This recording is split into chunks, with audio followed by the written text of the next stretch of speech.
என் பேர் முத்தம்மா. நான் செவ்வூர் கிராமத்தில் தான் இருக்கேன். நான் வந்து அருந்தறியா விடுவேன். என்னோட பிறந்த ஊர் 2 பேர் எனக்கு 5 வயசுல பார்வை முடிஞ்சு போச்சு.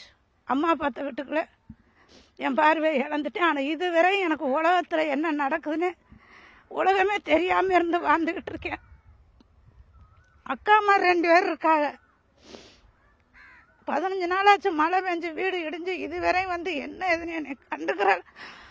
அப்படி அரிசி கூட கொண்டாந்து கொடுக்கிட்டு எனக்கு கஞ்சாச்சு குடிக்க வரையில்லாம என் வறுமையத்தை நான் சொல்லி கேட்குறேன். நான் பொய்யெல்லாம் ஏமாத்தே நான் உலகத்தை பிழைக்கிறாப்புல இல்லை. 100 நாள் வேலைக்கு நான் போய் உட்காந்துருப்பேன். பட்டா பிடிச்சி என் கையில் எனக்கு 150 அனுப்பி விடுவாங்க. அது ஓஏபி ஒன்று இருக்குது.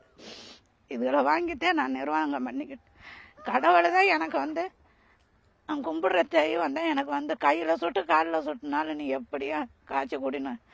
பள்ளி விழுந்தாலும் சரி பாய்ச்சால விழுந்தாலும் சரின்னு சொல்லிட்டு அள்ளி வாயில் விட்டுட்டு உசுரை காப்பாற்றிக்கிறேன். இதே எனக்கு நடந்துக்கிட்டு இருக்கு இந்த ஊரில். தீ பிடிச்சா அந்த மழைக்கெல்லாம் என்ன செய்யறது? எடுத்துக்கொண்டு இந்த அங்கிட்டு பக்கத்து வீட்டில் வைக்கணும். இந்த வீடு இருக்கு பக்கத்து வீட்டில் வைக்கணும். இதே நடக்கிறது. கண்டு எனக்கு ஒரு உதவி செஞ்சு எனக்கு ஒரு வீடு வாசலும் எனக்கு கட்டி நான் செத்தாலும் அந்த வீட்டில் கிடந்து இந்த ஊரில் உள்ளவங்க என்னை தூக்கி போடுறாப்புல எனக்கு உதவி செஞ்சு